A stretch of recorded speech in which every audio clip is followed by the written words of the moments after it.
Item of business, a motion to approve the minutes of the previous meeting. We have a motion, Supervisor Taylor, second by Supervisor Gerard. Any discussion? Hearing none, all those in favor? Aye. Opposed? All right, and first up, we have Office of Emergency Services. Brian? Thank you, Supervisor Wood. The first item is we're going to apply for an extension for our hazard mitigation grant. Due to some changes in staff, including losing an intern over in the planning department, the work that they're doing to help us with that project, we're going to ask for an extension. We may or may not need it, but we're going to ask for it just to be sure there's no cost or anything else involved. Have a motion? Supervisor Simpson, second by Supervisor Gerard. Any discussion? Hearing none, all those in favor? Aye. And opposed? Okay. Item 2, we're requesting some additional funds out of the contingent fund where we find that our account that we have for our cause and origin team, the investigation team that we pay the city of Glens Falls for, we're going to come up short this year due to the large number of investigations that we've done, and some of them have been very involved. So we're going to need to add some dollars to that line item. Okay, motion by Supervisor Gerard. Do we have a second? Supervisor Brock, any discussion? Hearing none, all those in favor? Aye. Any opposed? All right. The next one is a request to approve a bailment agreement with Chemring Detection. This is a company that makes a piece of equipment that we want to demo, we want to test it out, and it's for the Hazmat Consortium. There is an agreement that we have to sign in order to have that piece of equipment loaned to us, and due to the expense of that piece of equipment, we will be putting it on our insurance, which we will be able to cover, but we do need approval from this group to allow us to enter into that agreement. Motion? Supervisor Simpson, do we have a second? Supervisor Brock, Chairman Garrity? Yeah, what's it do, Brian? It's a chemical detection device. So it's like a gas detector? It looks like your thermal imaging camera, only you can bring it up to any chemical at all, and it uses laser technology to determine what that chemical is. It reads it. It'll print it right out for you and show you what it is. It can be used, law enforcement can use it for drug detection. Obviously, we're going to use it for hazmat. We can come up to any substance without having to take a sample or anything. We can come up to it, put this unit, aim it at it about that distance, and it will calculate what it is and give us a readout of what it is. So it's quite an amazing device. Just curiosity, how much was one? They're $32,000. Now, the unit that we currently have that our hazmat team uses, where you have to physically take the sample and put it inside the device, that was $62,000. So this is a handheld device, looks like a speed gun, very, very small. So the technology has come quite a ways. Supervisor Taylor? Yeah, you said you're gonna add it to the insurance policy, you're gonna add it, scheduled items, or? It's only for 4 months, I'm sorry, it's 120 days. So we're just gonna add this, because it's $32,000, the county attorney administrator felt that it'd be a good idea to put it on our insurance, otherwise our $10,000 deductible would pick up, and we're gonna put it on our regular equipment, so.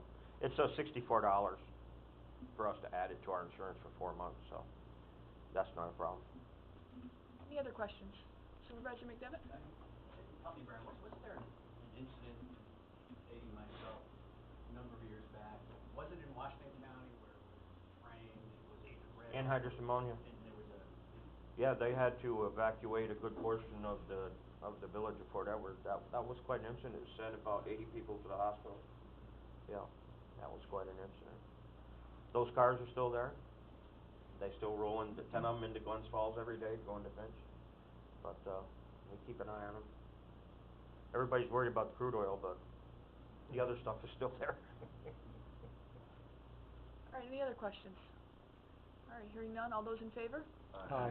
Any opposed? All right. All right, thank you. The next item for discussion review is on our storm ready scenario, and Amy's going to get into that with you, please. For the last year and a half, our office has been working with the Warren County Sheriff's Office, as well as the Glens Falls Hospital and some of the local schools, trying to get Warren County to become a storm-ready community, to get that recognition. And in September, we finally did. And, what this means to us isn't the fact that we, won't ever get hit with another storm again. I wish. If I could do that, I would, but that's not what it means. But it means that we have all of the procedures in place to prepare the public, to give a lot of public outreach on an annual basis, and to be able to notify them when things are happening. If we need to open up a shelter or something, we have the mechanisms in place to do that. This is, something that we worked really hard for, and we had to do it, like I said, in conjunction with the sheriff's office, the hospital, the schools, and this is gonna be an ongoing thing. Now, one of the good things that comes out of this is if, we wanted to, lower flood insurance for those folks who are required to have flood insurance in Warren County, if there was another community rating system, that was done, their flood insurance could be lowered because of this, as well as other things that we have in place here in Warren County. So that's something to consider moving out in the future. I'm still doing some more research. I have a conference call coming up later on this week, hopefully to learn some more information to see if that's something that we wanna do, either on the county level or on the individuals for the towns, the city, and the village. Something to think about to save our taxpayers some money.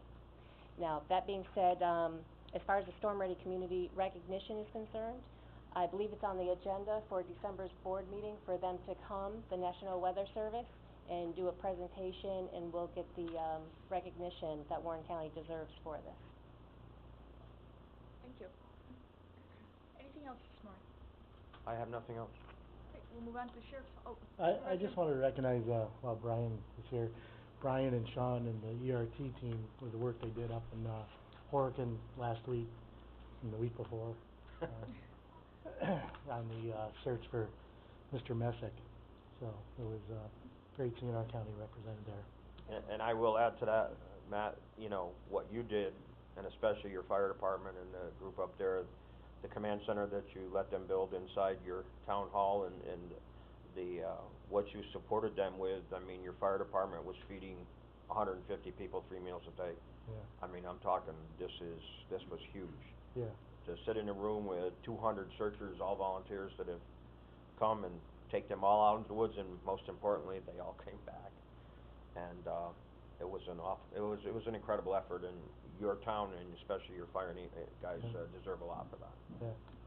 Most of those people came back at dark, or after dark, Yeah. most of the searchers, And the donations, I mean, when I got back to the staging area, and it was a line of cars pulling into the firehouse with people bringing in pans of lasagna and food, and, I mean, it was an enormous outpouring from the community. And, that was great. You should be very proud. I just had a question as it relates to the grant-funded emergency vehicle, and the request for the building, that I know we authorized, I think it was $6,000 for the, plans to be drawn up. And going into the winter, I mean, sadly, we've had some horrible cases, and, where there has been a large law enforcement and also, emergency response. And I'm just wondering, I know that we approved the funding to do like a general study and how much it would cost to have that building. I know it's not in the budget for next year, but has there been, update on?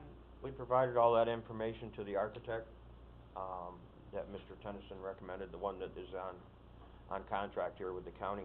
I received one set of preliminary plans that were basically, a cleaned up version of what I had already given everyone. As far as his next step was to look at the different sites and see what's done, and I have not heard anything back, so I'll have to reach out to them and find out where we are. Thanks, just with the winter coming, in the last few cases we've had, I think this needs to be a priority, but. I appreciate that. Okay, anything else? Thank you, All right. guys. Yep.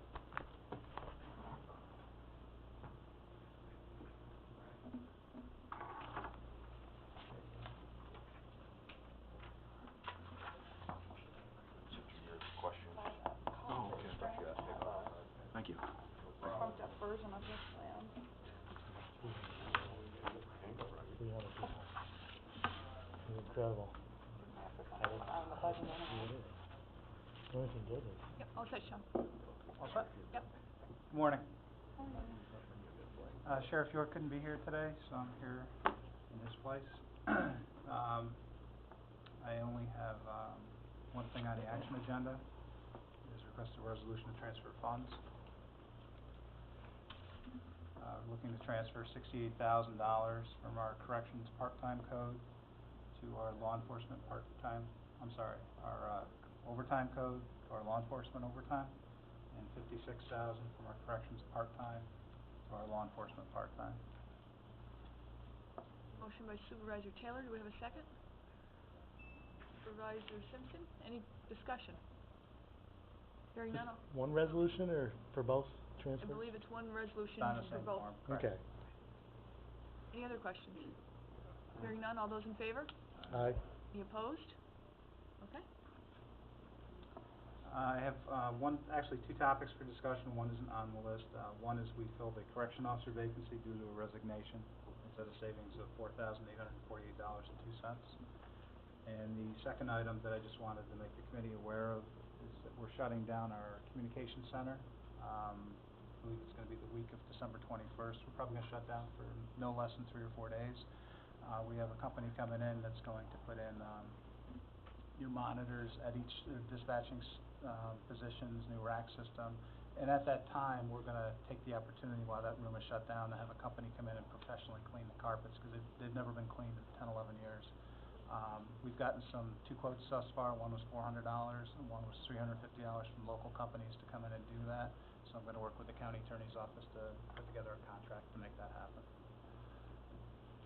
Anything else, Supervisor Broad? Yes. What's gonna happen while who's gonna take over?